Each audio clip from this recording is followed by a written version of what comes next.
Hello everyone, ಎಲ್ಲರೂ ಹೇಗಿದ್ದೀರಾ? ಎಲ್ಲರೂ ಚೆನ್ನಾಗಿದ್ದೀರಾ ಅಂತ ಭಾವಿಸಿ ನಾವು ನೇಜ ಎಂಬ ಒಂದು ಕಥೆಯನ್ನು ಇವಾಗ ನೋಡೋಣ ಬನ್ನಿ. ಈ ಕಥೆಯ ಶುರುವಿನಲ್ಲಿ ಹೇಳಲಾಗುತ್ತೆ, ನೇಜ ಮತ್ತು ಅವೋಬಿಂಗ್ ಸೇರಿ ಸ್ವರ್ಗದ ಪ್ರಹಾರವನ್ನು ಎದುರಿಸಿದರು. ಆದರೆ ಅವರ ಶರೀರ ನಷ್ಟವಾಗಿತ್ತು. ಆಗ ಮಾಸ್ಟರ್ ತೈಜಿನ್ ಅವರು ತಮ್ಮ ಇಂದ್ರಕಮಲದಲ್ಲಿ ಅವರಿಬ್ಬರ ಶರೀರಗಳನ್ನು ರಕ್ಷಣೆ ಮಾಡಿದರು. ಹಳ್ಳಿಯ ಜನರು ಅಲ್ಲಿಗೆ ಬಂದಿದ್ದರು ಮತ್ತು ಅವರು ಆ ಕಮಲದಿಂದ ಒಂದು ಪವಿತ್ರವಾದ ಕಮಲಜಲವನ್ನು ತಯಾರು ಮಾಡುತ್ತಿದ್ದರು. ನೇಜಾಗೆ ಇದು ಏನೋ ತೊಂದರೆಯಾಗುತ್ತಿರುವಂತೆ ಅನಿಸುತ್ತೆ, ಏಕೆಂದರೆ ಜನರು ಕೆಟ್ಟ ವಸ್ತುಗಳನ್ನು ಅದರಲ್ಲಿ ಸೇರಿಸುತ್ತಿದ್ದರು. ಈಗ ಕಮಲಜಲದಲ್ಲಿ ತೈಜಿನ್ ಅವರಿಬ್ಬರ ಆತ್ಮಗಳನ್ನು ಕಳಿಸ್ತಾರೆ. ಪಿಂಗ್ ಅದರ ಶಕ್ತಿ ಬಳಸಿ ಅವರಿಬ್ಬರ ದೇಹಕ್ಕೆ ಮೊದಲಿನ ತರಹ ಆಕಾರ ಕೊಡುತ್ತೆ. ಆದರೆ ಅವರ ದೇಹದಲ್ಲಿ ಬಲವೇ ಇರಲಿಲ್ಲ. ಹೀಗಾಗಿ ಅದು ಚಲಿಸೋದು ಕೂಡ ಕಷ್ಟವಾಗಿತ್ತು. ತೈಜಿನ್ ಹೇಳ್ತಾರೆ, ನೀವು ಈಗ ಸರಿಯಾಗ್ತಾ ಇದ್ದೀರಾ ಅಷ್ಟೇ, ಹಾಗಾಗಿ ಅಲ್ಲಾಡಬೇಡಿ. ಇಲ್ಲಿಗೆ ಮಹಾರಾಜ ಮತ್ತು ಮಹಾರಾಣಿ ಕೂಡ ಬರ್ತಾರೆ. ಮಹಾರಾಜ ಹೇಳ್ತಾರೆ, ನಾವು ಸೈನ್ಯ ತಯಾರು ಮಾಡಿದ್ದೇವೆ ಶೆನ್ನ ಎದುರಿಸಲು. ತೈಜಿನ್ ಹೇಳ್ತಾರೆ, ಶೆನ್ ಒಬ್ಬನೇ ನಮಗೆ ಏನು ಮಾಡಲು ಸಾಧ್ಯವಿಲ್ಲ. ನೇಜ ಆಗ ತನ್ನ ದೇಹದಿಂದ ಹೊರಗೆ ಬರ್ತಾನೆ ಮತ್ತು ಹೇಳ್ತಾನೆ, ನೀವು ನನಗೆ ಹಳೆಯ ರೂಪ ಯಾಕೆ ಕೊಟ್ರಿ? ನೀವು ನನಗೆ ಒಂದು ಹೊಸ ರೂಪ ಕೊಡಬೇಕಿತ್ತು, ಇದರಿಂದ ನಾನು ಇನ್ನಷ್ಟು ಚೆನ್ನಾಗಿ ಕಾಣಲು. ಮಹಾರಾಜ ಮತ್ತು ಮಹಾರಾಣಿಗೂ ಕೂಡ ಹೀಗೆ ಅನಿಸುತ್ತೆ. ಪಿಂಗ್ ನೇಜ ಹೇಳಿದಂತೆ ಅವನ ದೇಹದಲ್ಲಿ ಬದಲಾವಣೆ ಮಾಡುತ್ತೆ. ಆದರೆ ಮಹಾರಾಜ ಮತ್ತು ಮಹಾರಾಣಿ ಬಯಸಿದ್ದರು ನೇಜ ಸುಂದರ ಮತ್ತು ಶಕ್ತಿಶಾಲಿಯಾಗಿ ಕಾಣಲಿ ಮತ್ತು ಎಲ್ಲರ ರಾಜನಾಗಲಿ ಎಂದು. ಆದರೆ ಪಿಂಗ್ ತನ್ನ ಶಕ್ತಿಯ ಆಯುಧ ಬಿಟ್ಟು ಬಿಡುತ್ತೆ, ಯಾಕೆಂದರೆ ಅದಕ್ಕೆ ಅಂತಹ ಶರೀರ ಮಾಡಲು ಸಾಧ್ಯ ಇರಲಿಲ್ಲ. ಮತ್ತು ನೇಜನಿಗೆ ಸ್ವತಃ ಅವನೇ ಅವನ ದೇಹ ರಚಿಸಲು ಹೇಳುತ್ತೆ. ನೇಜ ತನ್ನ ಬಾಡಿ ಮಾಡಲು ತಯಾರಾಗ್ತಾನೆ, ಮಾತ್ರ ಅದು ಒಂದು ಗೊಂಬೆ, ಕಾರ್ಟೂನ್ನಂತೆ ಕಾಣುತ್ತಿತ್ತು. ಹೀಗಾಗಿ ಮಹಾರಾಣಿ ಮತ್ತು ನೇಜ ಹೇಳ್ತಾರೆ, ಮೊದಲ ಮಾಡೆಲ್ ಸರಿಯಾಗಿತ್ತು, ಈಗ ಮೊದಲ ರೂಪವೇ ಅಂತಿಮ ಮಾಡಿ ತೈಜಿನ್ ನೇಜನ ಅಗ್ನಿಯ ಶಕ್ತಿಯಿಂದ ಅಭಿಷೇಕ ಮಾಡ್ತಾರೆ ಮತ್ತು ಅವೋಬಿಂಗ್ನ ಜಲದಿಂದ ಅಭಿಷೇಕ ಮಾಡಿ ರೂಪ ಕೊಡಲು ಆರಂಭಿಸ್ತಾರೆ. ಆಗಲೇ ಒಬ್ಬ ಸೈನಿಕ ಓಡುತ್ತಾ ಬಂದು ಹೇಳ್ತಾನೆ, ಸಮುದ್ರ ಕಿನಾರೆ ಬಳಿ ಒಬ್ಬ ಶತ್ರು ಕಾಣಿಸಿದ.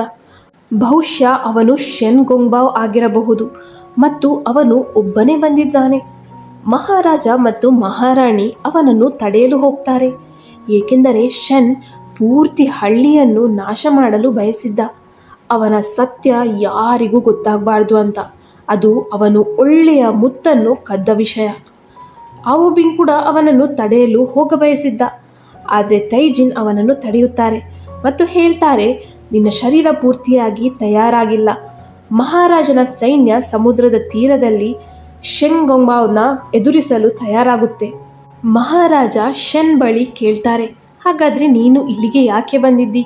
ಶೆನ್ ಹೇಳ್ತಾನೆ, ನಿನಗೆ ತನ್ನ ಸತ್ಯ ತಿಳಿದು ಹೋಗಿದೆ. ನಾನು ಡ್ರ್ಯಾಗನ್ಗಳೊಂದಿಗೆ ಷಡ್ಯಂತರ ರಚಿಸಿದ್ದು, ಹೀಗಾಗಿ ನಾನು ಯೋಚಿಸಿದೆ ನಿಮ್ಮೆಲ್ಲರನ್ನು ನಾನೊಬ್ಬನೇ ಮುಗಿಸ್ತೀನಿ ಅಂತ. ಮಹಾರಾಜ ಹೇಳ್ತಾರೆ, ಸೆಟಾಂಗ್ ಪಾಸ್ನಲ್ಲಿ ನಮ್ಮ ಸೈನ್ಯವಿದೆ, ನಮ್ಮ ಜೊತೆ ಮಾಸ್ಟರ್ ತೈಜಿನ್ ಕೂಡ ಇದ್ದಾರೆ, ನೀನು ನಮಗೆ ಏನು ಮಾಡಲು ಸಾಧ್ಯವಿಲ್ಲ. ಶೆನ್ ಹೇಳ್ತಾನೆ, ನಿನಗೆ ಯಾರು ಹೇಳಿದ್ದು ನಾನು ಒಬ್ಬನೇ ಬಂದಿದ್ದೀನಿ ಅಂತ?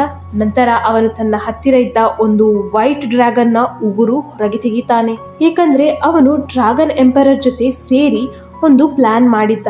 ಒಂದು ವೇಳೆ ಅವನು ಪೂರ್ತಿ ಚೆಂಟಾಂಗ್ ಹಳ್ಳಿ ನಾಶ ಮಾಡಿದ್ರೆ ಮಹಾಗುರುಗೆ ಅವರ ಸತ್ಯ ವಿಷಯ ಗೊತ್ತಾಗಲ್ಲ ಮತ್ತು ಅವರು ನರಕಕ್ಕೆ ಹೋಗಲ್ಲ. ಡ್ರ್ಯಾಗನ್ ಎಂಪರರ್ ಸಹೋದರಿ ತನ್ನ ಆಕಾಶವನ್ನೇ ಭಾಗ ಮಾಡುವ ಉಗುರನ್ನು ಶೆನ್ಗೆ ಒಪ್ಪಿಸಿದ್ದಳು, ಏಕೆಂದರೆ ಸ್ವರ್ಗದ ಕಾರಣಕ್ಕೆ ಎಲ್ಲಾ ಡೀಮನ್ಸ್ ಆ ಜಾಗದಲ್ಲಿ ಖೈದಿಯಾಗಿದ್ದವು ಮತ್ತು ಅವರು ಬಿಡುಗಡೆಯಾಗಲು ಸಾಧ್ಯವಿರಲಿಲ್ಲ. ಅವರು ಉಗುರಿಂದ ತೆರೆದ ಪೋರ್ಟಲ್ನಿಂದ ಹೊರಗೆ ಬರುತ್ತಾರೆ.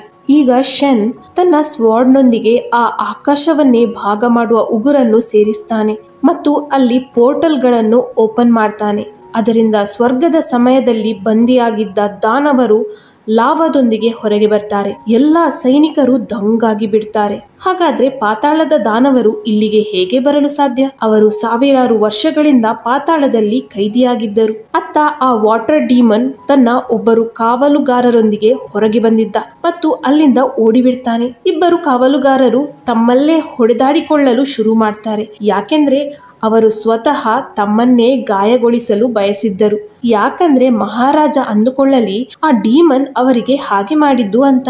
ತೈಜಿನ್ ಅವರಿಬ್ಬರನ್ನು ನೋಡ್ತಿದ್ದರು. ಕೋಪಗೊಂಡು ಅವರು ಕಾವಲು ಕಾಯಲು ಹೇಳ್ತಾರೆ. ತೈಜಿನ್ ತಮ್ಮ ಆಯುಧದಿಂದ ಅಲ್ಲಿ ಒಂದು ರಕ್ಷಣಾ ಕವಚ ಮಾಡ್ತಾರೆ. ಪಾತಾಳದ ರಾಕ್ಷಸರು ಮಹಾರಾಜನ ಸೈನ್ಯದ ಮೇಲೆ ಮುಗಿಬೀಳ್ತಾರೆ ಮತ್ತು ಅವರು ತುಂಬಾನೇ ವೇಗದಲ್ಲಿ ಎಲ್ಲಾ ಸೈನಿಕರನ್ನು ಕೊಲ್ಲುತ್ತಿದ್ದರು.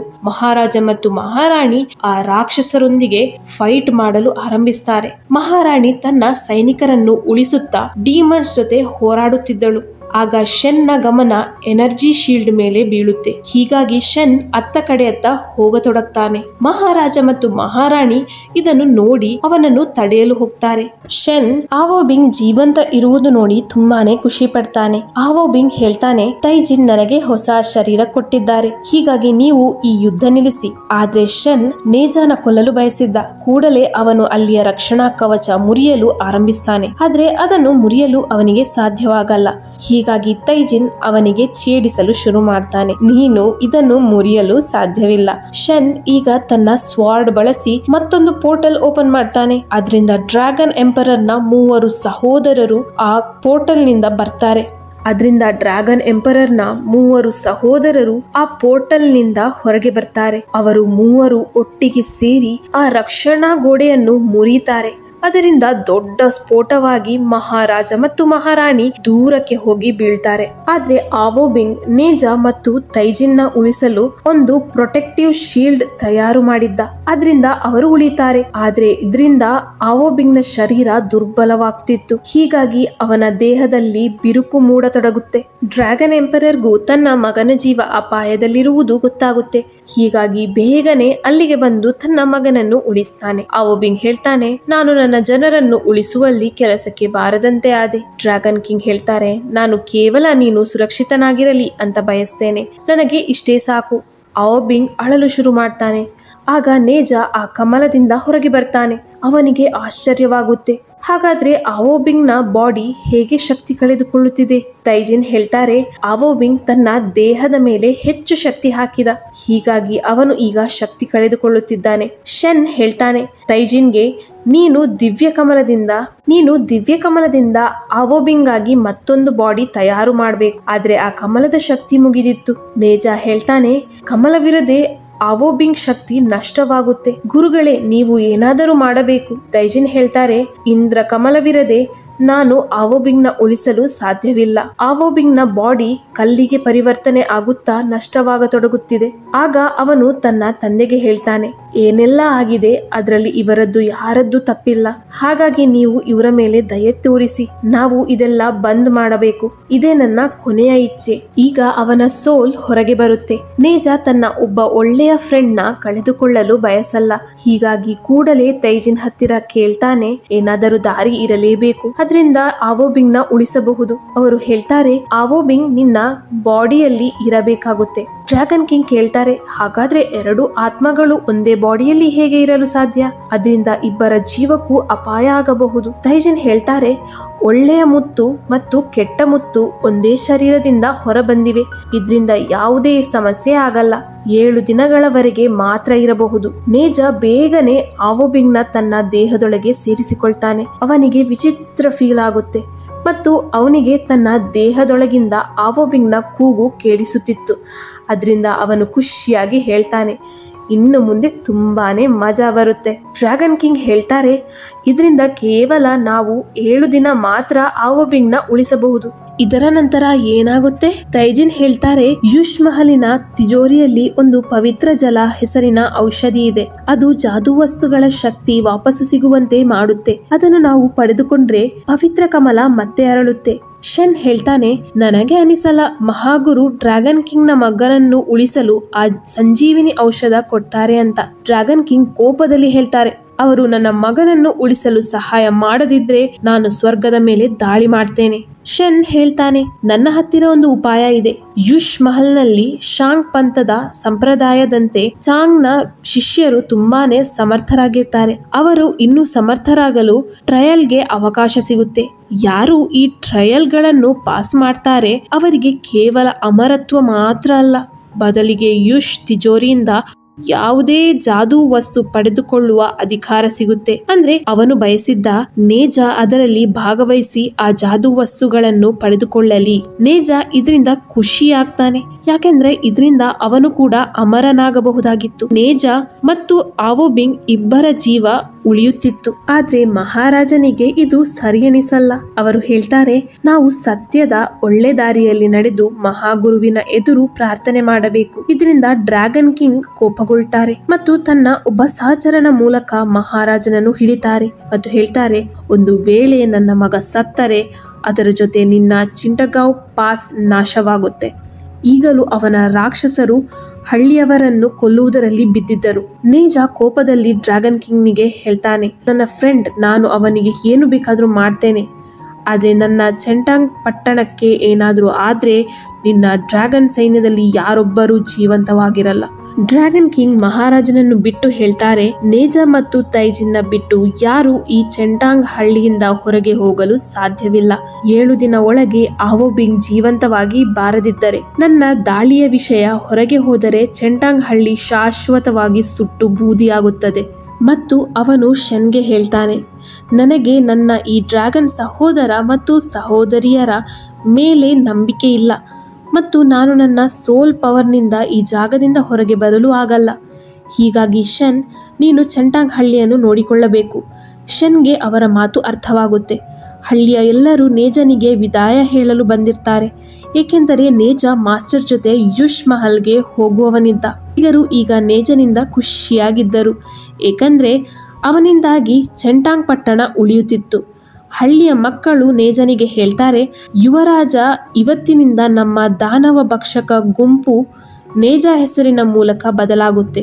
ಇನ್ನು ಮುಂದೆ ಅದು ನೇಜ ಗ್ಯಾಂಗ್ ಮತ್ತು ನಾವು ನಿಮ್ಮ ಎಲ್ಲ ಆದೇಶಗಳನ್ನು ಪಾಲನೆ ಮಾಡ್ತೇವೆ. ಆದ್ರೆ ನೇಜ ಅವರೊಂದಿಗೆ ಆಡಲು ಬಯಸಿದ್ದ, ಮಾತ್ರ ಯಾರೊಬ್ಬರೂ ಅವನೊಂದಿಗೆ ಆಡಲು ತಯಾರಾಗಿರಲಿಲ್ಲ. ಯಾಕೆಂದ್ರೆ ನೇಜನ ಪವರ್ ತುಂಬಾನೇ ಜಾಸ್ತಿ ಇತ್ತು.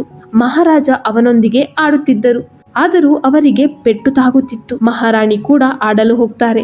ನೇಜನಿಗೆ ಅರಿವಾಗುತ್ತೆ, ಅವನ ತಂದೆ ತಾಯಿ ಅವನಿಗಾಗಿ ಏನು ಮಾಡಲು ತಯಾರಿದ್ದಾರೆ ಮತ್ತು ಈಗ ಅವನು ಹೊರಡುವ ಸಮಯ ಬರುತ್ತೆ.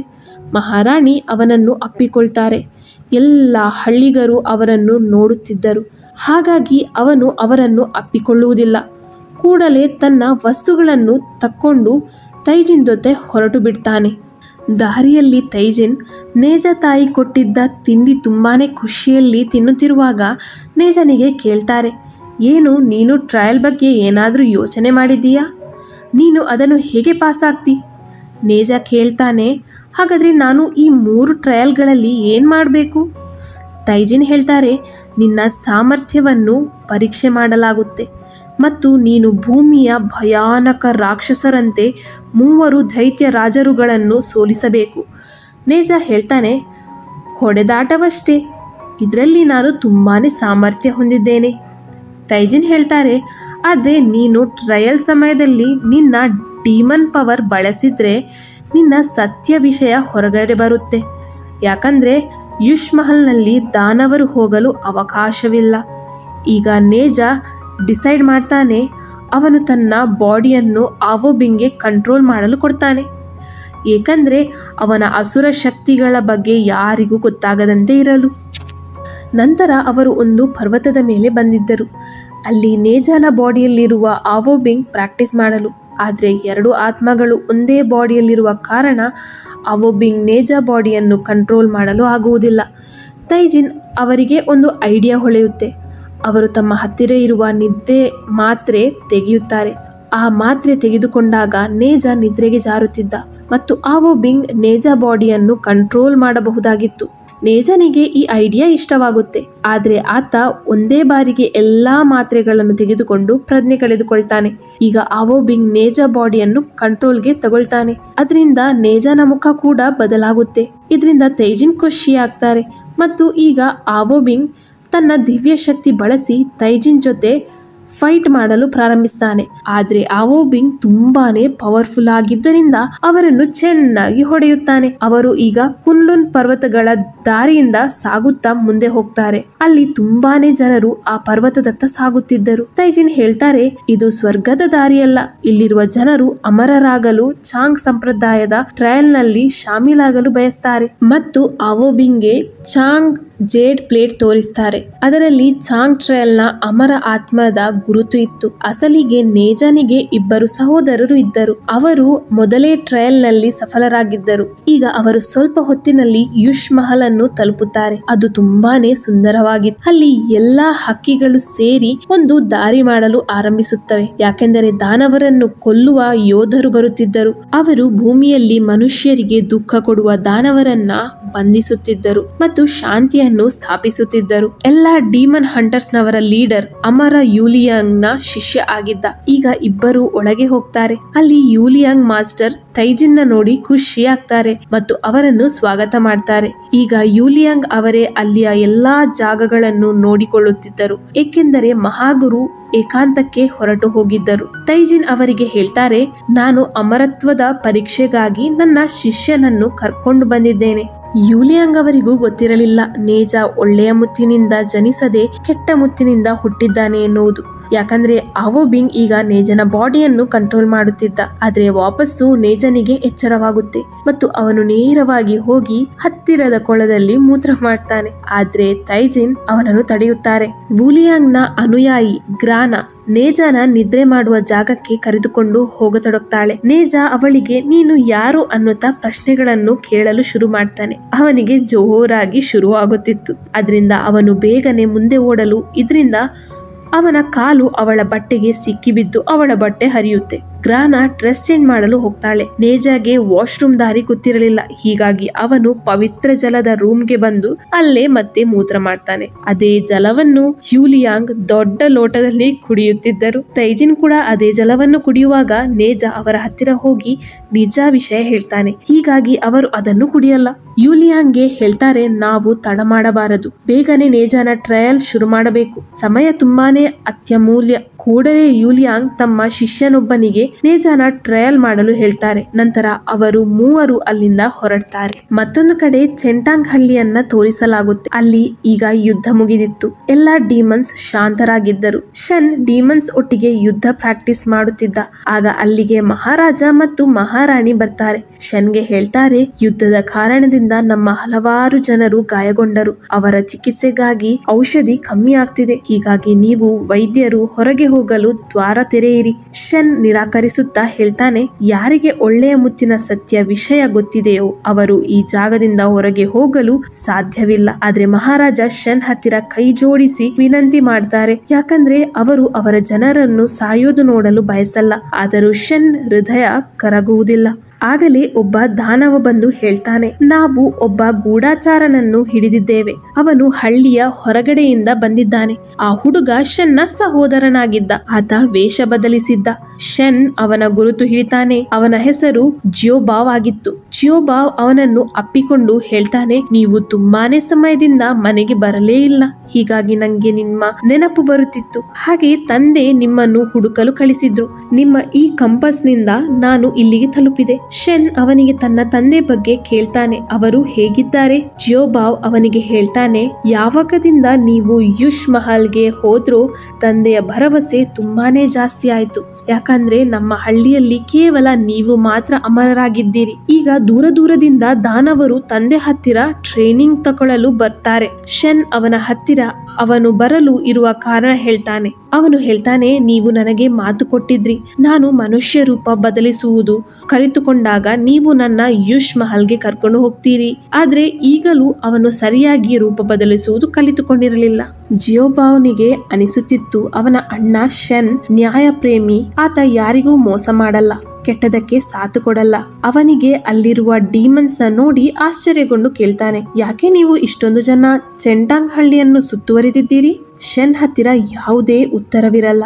ಮಹಾರಾಜ ಜಿಯೋಬಾವ್ನ ಹೃದಯ ಒಡೆಯಲು ಬಯಸಲ್ಲ. ಹಾಗಾಗಿ ಹೇಳ್ತಾರೆ, ನಿನ್ನ ಅಣ್ಣ ನಮ್ಮ ಸೆಂಟಾಂಗ್ ಹಳ್ಳಿಯ ರಕ್ಷಣೆ ಮಾಡ್ತಿದ್ದಾರೆ. ಕೆಟ್ಟ ಶಕ್ತಿಗಳು ನಮ್ಮ ಮೇಲೆ ದಾಳಿ ಮಾಡಿದಾಗ ಮಾಸ್ಟರ್ ಶೆನ್ ಮತ್ತು ಸಮುದ್ರ ಡ್ರ್ಯಾಗನ್ ನಮ್ಮ ಸಹಾಯ ಮಾಡಿದ್ರು. ಇದಕ್ಕಾಗಿ ನಾವು ಅವರಿಗೆ ಕೃತಜ್ಞತೆ ಸಲ್ಲಿಸುತ್ತೇವೆ. ಜಿಯೋಬಾವ್ ಇದರಿಂದ ತುಂಬಾನೇ ಖುಷಿ ಆಗ್ತಾನೆ. ಶೆನ್ ಅವನಿಗೆ ಹೇಳ್ತಾನೆ, ನಾನೀಗ ನಿನ್ನ ಯುಷ್ ಮಹಲ್ಗೆ ಕರ್ಕೊಂಡು ಹೋಗಲು ಸಾಧ್ಯವಿಲ್ಲ. ಯಾಕಂದ್ರೆ ನಾನು ಈಗ ಟಾಪ್ 12 ಇಮ್ಮಾರ್ಟಲ್ ನವರಲ್ಲಿ ಶಾಮೀಲಾಗಲು ತಯಾರು ಮಾಡ್ತಿದ್ದೇನೆ. ಜಿಯೋಬಾವ್ ಕೂಡ ಒಪ್ಪಿಕೊಳ್ತಾನೆ. ಆದರೂ ಅವನಿಗೆ ದುಃಖವಾಗುತ್ತೆ. ಹೀಗಾಗಿ ಶೆನ್ ಅವನಿಗೆ ಅಮರತ್ವದ ಮಾತ್ರೆಗಳನ್ನು ಕೊಡ್ತಾನೆ. ಮತ್ತೀಗ ಜಿಯೋಬಾವ್ ಅಲ್ಲಿಂದ ಹೋಗ್ತಾನೆ. ಶೆನ್ ಇಲ್ಲಿ ಮಹಾರಾಜ ಅವನಿಗೆ ಸಾಥ್ ಕೊಟ್ಟಿದ್ದಕ್ಕೆ ಧನ್ಯವಾದ ಹೇಳ್ತಾನೆ. ಈಗ ಶೆನ್ ಕೂಡ ಹಳ್ಳಿಯವರಿಗೆ ಸಾಥ್ ಕೊಡಲು ತಯಾರಾಗಿದ್ದ. ಹಾಗಾಗಿ ಬೇಗನೆ ಅವನು ಹಳ್ಳಿಗರಿಗೆ ಬೇಕಾದ ಗಿಡಮೂಲಿಕೆಗಳನ್ನು ತಕೊಂಡು ಬರ್ತಾನೆ. ಬಳಿಕ ನಮಗೆ ಡಕಾಯಿತರ ಪರ್ವತದ ಸೀನ್ ತೋರಿಸಲಾಗುತ್ತೆ. ಅಲ್ಲಿ ಬೀವರ್ ಡೀಮನ್ಸ್ ಇದ್ದವು. ನೇಜಾ ತನ್ನ ಫಸ್ಟ್ ಟ್ರಯಲ್ ನಲ್ಲಿ ಆ ಡೀಮನ್ಸ್ ನ ಹಿಡಿಬೇಕಿತ್ತು. ಬೀವರ್ಗಳ ಡೀಮನ್ ಲೀಡರ್ ನೇಜಾ ಜೊತೆ ಫೈಟ್ ಮಾಡಲು ಬರ್ತಾನೆ. ನೇಜಾ ಆವೋಬಿಂಗ್ ನ ಜಾಗೃತಗೊಳಿಸಲು ಒಂದು ನಿದ್ರೆ ಮಾತ್ರೆ ತಿಂತಾನೆ. ಆವೋಬಿಂಗ್ ತನ್ನ ಶಕ್ತಿ ಬಳಸಿ ಒಂದು ಗೋಡೆ ಹೊಡೆದು ಹಾಕ್ತಾನೆ. ಅದರಿಂದ ಬೇವರ್ ಲೀಡರ್ ಹೆದರಿ ತನ್ನ ಸೇನಾಪತಿನ ಹೋರಾಡಲು ಕಳಿಸ್ತಾನೆ. ಆದ್ರೆ ಮತ್ತೆ ಪುನಃ ನೇಜಾನಿಗೆ ಎಚ್ಚರವಾಗುತ್ತೆ. ಯಾಕಂದ್ರೆ ಅವನು ತೆಗೆದುಕೊಂಡಿದ್ದ ಮಾತ್ರೆಯ ಶಕ್ತಿ ಕಮ್ಮಿ ಆಗಿತ್ತು. ಇಲ್ಲಿ ನೇಜಾ ಮತ್ತು ಆವೋಬಿಂಗ್ ಚಿಂತೆಗೊಳ್ತಾರೆ. ನೇಜಾ ನಿದ್ರೆ ಬರುವಂತೆ ಮಾಡಲು ತುಂಬಾನೇ ಮಾತ್ರೆಗಳನ್ನು ತಿನ್ನಲು ಶುರು ಮಾಡ್ತಾನೆ. ಆಗಲೇ ಸೇನಾಪತಿ ನೇಜಾ ಮೇಲೆ ದಾಳಿ ಮಾಡ್ತಾನೆ. ನೇಜಾನಿಗೆ ಓಡಲು ಸಾಧ್ಯವಾಗಲ್ಲ ಮತ್ತು ಅವನು ಕೈಯಲ್ಲಿದ್ದ ಮಾತ್ರೆಗಳು ಬೀವರ್ ಡೀಮನ್ ನ ಸೂಪ್ ನಲ್ಲಿ ಹೋಗಿ ಬೀಳುತ್ತವೆ. ಸೇನಾಪತಿ ತುಂಬಾನೇ ಖುಷಿ ಆಗ್ತಾನೆ, ತಾನು ನೇಜನ ಸೋಲಿಸಿದೆ ಅಂತ. ತೈಜಿನ್ ಮತ್ತು ಯೂಲಿಯಾಂಗ್ ಶಿಷ್ಯ ಇದೆಲ್ಲ ನೋಡ್ತಿದ್ದರು. ಯೂಲಿಯಾಂಗ್ ಶಿಷ್ಯ ಹೇಳ್ತಾನೆ, ಬಹುಶಃ ನಾವು ಪರೀಕ್ಷೆ ಬಂದ್ ಮಾಡ್ಬೇಕು. ನನಗೆ ಅನಿಸುತ್ತೆ ನೇಜಾ ಇನ್ನು ಹೆಚ್ಚಿನ ಪರಿಶ್ರಮ ಪಡುವ ಅವಶ್ಯಕತೆ ಇದೆ. ತೈಜಿನ್ ಅವನಿಗೆ ಹೇಳ್ತಾರೆ, ನೇಜಾ ತುಂಬಾನೇ ತುಂಟ. ಅವನು ಕೇವಲ ದಾನವರೊಂದಿಗೆ ಆಡ್ತಿದ್ದಾನೆ ಅಷ್ಟೇ. ಹಾಗೆ ದುರ್ಬಲಗೊಂಡ ರೀತಿ ನಾಟಕ ಮಾಡ್ತಿದ್ದಾನೆ. ನೇಜಾ ನೋಡ್ತಾನೆ, ಅವನ ಹತ್ತಿರ ಇದ್ದ ಎಲ್ಲಾ ಮಾತ್ರೆಗಳು ಸೂಪ್ ನಲ್ಲಿ ಮಿಕ್ಸ್ ಆಗಿದ್ದವು. ಹೀಗಾಗಿ ನೇಜಾ ಆ ಪೂರ್ತಿ ಸೂಪ್ ಕುಡಿಯಲು ಶುರು ಮಾಡ್ತಾನೆ. ಆದ್ರೆ ಅದು ಕೆಟ್ಟದಾಗಿತ್ತು. ಬೀವರ್ ಲೀಡರ್ಗೆ ಅನಿಸತೊಡಗಿತ್ತು, ನೇಜಾ ದುರ್ಬಲಗೊಂಡಿದ್ದಾನೆ. ಹೀಗಾಗಿ ತನ್ನ ಆಯುಧ ತೆಗೆದುಕೊಂಡು ನೇಜನತ್ತ ಹೋಗತೊಡಗ್ತಾನೆ. ಆದ್ರೆ ಆವೋಬಿಂಗ್ ಜಾಗೃತಗೊಂಡಿದ್ದರಿಂದ ಆವೋಬಿಂಗ್ ಅವನನ್ನು ತುಂಬಾನೇ ದೂರಕ್ಕೆ ಬಿಸಾಡ್ತಾನೆ. ಮತ್ತು ಈಗ ಆವೋಬಿಂಗ್ ಆ ಡೀಮನ್ ನ ಕೆಟ್ಟ ರೀತಿಯಲ್ಲಿ ಹೊಡಿತಾನೆ. ಬೀವರ್ ಲೀಡರ್ ಸೋಲೊಪ್ಪಿಕೊಳ್ತಾನೆ. ಆಗಲೇ ನೇಜಾಗೆ ವಾಂತಿ ಶುರುವಾಗುತ್ತೆ. ವಾಪಸ್ಸು ಎಚ್ಚರಗೊಳ್ತಾನೆ. ಸೇನಾಪತಿಗೆ ಅನಿಸುತ್ತಿತ್ತು ಅವನು ನೇಜನ ಸೋಲಿಸಬಹುದು ಅಂತ. ಇಲ್ಲಿ ಈಗ ನೇಜನಿಗೆ ತನ್ನ ಅಸುರ ಶಕ್ತಿಗಳನ್ನು ಬಳಸಲು ಆಗಲ್ಲ. ನೇಜ ಯೋಚಿಸ್ತಾನೆ, ನಾನು ಟ್ರಯಲ್ ನಲ್ಲಿ ಸೋಲಲು ಸಾಧ್ಯವಿಲ್ಲ. ನಾನು ನನ್ನ ತಂದೆ ತಾಯಿ ಮತ್ತು ಪೂರ್ತಿ ಚೆಂಟಾಂಗ್ ಜನರನ್ನು ರಕ್ಷಣೆ ಮಾಡಬೇಕು. ಹೀಗಾಗಿ ಮತ್ತೆ ಅದೇ ಸೂಪ್ ಕುಡಿಯಲು ಯೋಚಿಸ್ತಾನೆ. ಸೇನಾಪತಿ ಅವನಿಗೆ ಮತ್ತೆ ಮತ್ತೆ ಹೊಡೆಯುತ್ತಾನೆ. ಇದರಿಂದ ಅವನು ಒಂದು ಕಲ್ಲಿನ ಹತ್ತಿರ ಹೋಗಿ ಬೀಳ್ತಾನೆ. ಅಲ್ಲಿರುವ ಕಲ್ಲೊಂದು ನೇಜ ಮೇಲೆ ಬಿದ್ದಾಗ ಎಲ್ಲರಿಗೂ ಅನಿಸುತ್ತೆ ನೇಜಾ ಕತೆ ಖಲಾಸ್ ಆಗಿದೆ ಅಂತ. ಮಾತ್ರ ನೇಜಾ ಕೇವಲ ಪ್ರಜ್ಞೆ ಕಳೆದುಕೊಂಡಿದ್ದ. ಅವನು ಪ್ರಜ್ಞೆ ಕಳೆದುಕೊಂಡ ಕಾರಣ ಆವೋಬಿಂಗ್ ಜಾಗೃತಗೊಂಡಿದ್ದ. ತಡ ಮಾಡದೆ ಅವನು ಸೇನಾಪತಿನ ತುಂಬಾನೇ ಕೆಟ್ಟ ರೀತಿಯಲ್ಲಿ ಹೊಡಿತಾನೆ. ಎಲ್ಲಾ ಡೀಮನ್ಸ್ ಗಳೊಂದಿಗೆ ದೂರಕ್ಕೆ ಎಸೆದು ಬಿಡ್ತಾನೆ. ಇದನ್ನು ನೋಡಿ ಎಲ್ಲಾ ಡೀಮನ್ಸ್ ಅಲ್ಲಿಂದ ಪರಾರಿ ಆಗ್ತಾರೆ. ಯೂಲಿಯಾಂಗ್ ಶಿಷ್ಯ ತನ್ನ ಸಹಚರರೊಂದಿಗೆ ಸೇರಿ ಅವರನ್ನು ಬಂಧಿಸ್ತಾನೆ. ಆವೋಬಿಂಗ್ ಕೇಳ್ತಾನೆ, ನೀವು ಯಾಕೆ ಇವರನ್ನು ಹಿಡಿಯುತ್ತಿದ್ದೀರಿ? ಯೂಲಿಯಾಂಗ್ ಶಿಷ್ಯ ಹೇಳ್ತಾನೆ, ಇವರು ಮನುಷ್ಯರಿಗೆ ತೊಂದರೆ ಕೊಡ್ತಾರೆ. ಹೀಗಾಗಿ ನಾವು ಇವರನ್ನು ಯುಷ್ ಮಹಲ್ಗೆ ಕರ್ಕೊಂಡು ಹೋಗ್ತೇವೆ. ನಾವು ಅಲ್ಲಿ ಇವರಿಗೆ ಕೆಟ್ಟ ದಾರಿಯಿಂದ ಒಳ್ಳೆ ದಾರಿಗೆ ಬರುವುದು ಕಲಿಸ್ತೇವೆ. ಈಗ ಅವರು ಎಲ್ಲಾ ಡೀಮನ್ಸ್ ನ ಹಿಡಿದು ಯುಷ್ ಮಹಲ್ಗೆ ಹೋಗಲು ಆರಂಭಿಸ್ತಾರೆ. ನೇಜಾ ತನ್ನ ಫಸ್ಟ್ ಟ್ರಯಲ್ ಪಾಸ್ ಮಾಡಿದ್ದ. ನೇಜಾನ ಎಲ್ಲರೂ ನೋಡುತ್ತಿದ್ದರು ಮತ್ತು ಹೇಳ್ತಾರೆ, ಇವನು ಜಿಂಜಾ ಮತ್ತು ಮುಜಾನ ಸಹೋದರ. ಒಳ್ಳೆಯ ಮುತ್ತಿನ ಪುನರ್ಜನ್ಮ. ನೇಜಾ ತನ್ನ ಬಗ್ಗೆ ಹೊಗಳಿಕೆ ಕೇಳಿ ಖುಷಿ ಆಗ್ತಿದ್ದ. ಅದೇ ಕ್ಷಣ ಒಬ್ಬ ವ್ಯಕ್ತಿ ಹೇಳ್ತಾನೆ, ಇವನು ನೋಡಲು ಯುವರಾಜನಂತೆ ಕಾಣುವುದೇ ಇಲ್ಲ, ನೋಡಲು ಭೂತದಂತೆ ಕಾಣಿಸ್ತಿದ್ದಾನೆ. ನೇಜಾಗೆ ಸಿಟ್ಟು ಬಂದು ಒಂದು ಕಂಬವನ್ನೇ ತೆಗೆದು ಅವನನ್ನು ಹೊಡೆಯಲು ಹೋಗ್ತಾನೆ. ತೈಜಿನ್ ಸರಿಯಾದ ಸಮಯಕ್ಕೆ ಅವನನ್ನು ತಡೀತಾರೆ. ಸಂಜೆ ವೇಳೆ ಯೂಲಿಯಾಂಗ್ ನೇಜಾ ಮತ್ತು ತನ್ನ ಉಳಿದ ಶಿಷ್ಯರನ್ನು ತನ್ನ ಬಳಿಗೆ ಕರೆಯುತ್ತಾರೆ. ಯಾಕೆಂದ್ರೆ ನಕ್ಷತ್ರಗಳು ಒಂದೇ ಸಾಲಿನಲ್ಲಿ ಬರುವುದರಲ್ಲಿದ್ದವು. ಅದರಿಂದ ಜೇಡ್ ಬೋರ್ಡ್ ನಲ್ಲಿ ಎಲ್ಲರೂ ತಮ್ಮ ತಮ್ಮ ಸಹೋದರರನ್ನು ಭೇಟಿಯಾಗಬಹುದಿತ್ತು. ಅಂದ್ರೆ ಎಲ್ಲಾ ಗೋಲ್ಡನ್ ಇಮ್ಮಾರ್ಟಲ್ ಅಲ್ಲಿಗೆ ಬರುವವರಿದ್ದರು. ಕೆಲವೇ ಹೊತ್ತಲ್ಲಿ ಚಾಂಗ್ ಸಂಪ್ರದಾಯದಂತೆ ಅಮರ ಆತ್ಮಗಳು ಅಲ್ಲಿಗೆ ಬರುತ್ತವೆ. ಯಾಕೆಂದ್ರೆ ಧರ್ಮಯುದ್ಧ ಯಾವಾಗ ಬೇಕಾದರೂ ನಡೆಯಬಹುದಿತ್ತು. ಹಾಗಾಗಿ ಎಲ್ಲರೂ ಅದೇ ವಿಷಯದಲ್ಲಿ ಚರ್ಚೆ ಮಾಡುತ್ತಿದ್ದರು. ಚಾಂಗ್ ನ ಒಬ್ಬ ಅಮರ ಹೇಳ್ತಾರೆ, ಸ್ವಲ್ಪ ಹಿಂದೆಯಷ್ಟೇ ಒಬ್ಬ ಅಸುರ ತುಂಬಾನೇ ತೊಂದರೆ ಕೊಡ್ತಿದ್ದಾರೆ. ಹಾಗಾಗಿ ನಾವು ತುಂಬಾನೇ ಜಾಗರೂಕರಾಗಿರಬೇಕು ಮತ್ತು ನಮ್ಮ ಶಕ್ತಿ ಇನ್ನಷ್ಟು ಹೆಚ್ಚು ಮಾಡಲು ಪ್ರಯತ್ನ ಮಾಡಬೇಕು. ಯೂಲಿಯಾಂಗ್ ಹೇಳ್ತಾರೆ, ನೀವು ಸರಿಯಾದದನ್ನೇ ಹೇಳಿದ್ರಿ. ನಾನು ಇದರದ್ದೇ ತಯಾರಿ ಮಾಡ್ತಿದ್ದೆ. ಮತ್ತು ಅವರು ತಯಾರು ಮಾಡಿದ್ದ 9,000 ಇಮ್ಮಾರ್ಟಲ್ ಮಾತ್ರೆ ತೋರಿಸ್ತಾರೆ. ಒಬ್ಬ ಇಮ್ಮಾರ್ಟಲ್ ಹೇಳ್ತಾನೆ, ಈ ಮಾತ್ರೆಗಳಿಂದ ನಮ್ಮ ಶಕ್ತಿ ಹೆಚ್ಚಾಗುತ್ತೆ. ಆದ್ರೆ ನಿಮ್ಮ ಹತ್ತಿರ ಇಷ್ಟೊಂದು ಮಾತ್ರೆಗಳು ಎಲ್ಲಿಂದ ಬಂದವು? ಗ್ರಾನಾ ಹೇಳ್ತಾಳೆ, ಗುರೂಜಿ ತಮ್ಮ ಸಾಧನೆಯನ್ನು ಇದಕ್ಕಾಗಿ ವ್ಯಯಿಸಿ ತಮ್ಮ ಜಾದೂ ಕಮಂಡಲದೊಂದಿಗೆ ಈ ಜಾದೂ ಮಾತ್ರೆಗಳನ್ನು ತಯಾರು ಮಾಡಿದ್ದಾರೆ. ಎಲ್ಲ ಇಮ್ಮಾರ್ಟಲ್ಸ್ ಇದಕ್ಕಾಗಿ ಯೂಲಿಯಾಂಗ್ಗೆ ಧನ್ಯವಾದ ಹೇಳ್ತಾರೆ. ಯೂಲಿಯಾಂಗ್ ಈಗ ಈ ಸಭೆಯನ್ನು ಮುಗಿಸ್ತಾರೆ. ಮುಂದೆ ಏನಾಗುತ್ತೆ ಅನ್ನೋದು ನಿಮಗೆ ಪಾರ್ಟ್ 2 ನಲ್ಲಿ ಹೇಳ್ತೇನೆ. ಅಲ್ಲಿ ತನಕ ಥ್ಯಾಂಕ್ ಯು ಫಾರ್ ವಾಚಿಂಗ್.